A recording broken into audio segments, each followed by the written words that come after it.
लाली लाली डोलिया सबुजी रंग ओ हरवा लागी गईले बतीसो कहार।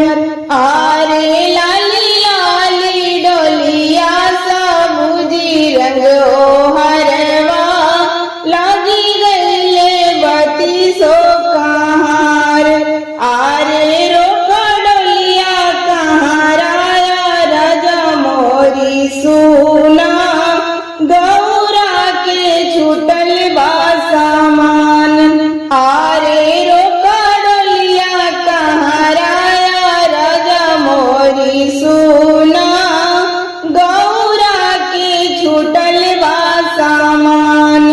आरे ससुरा के बात गौरा नैहर मत बताइहा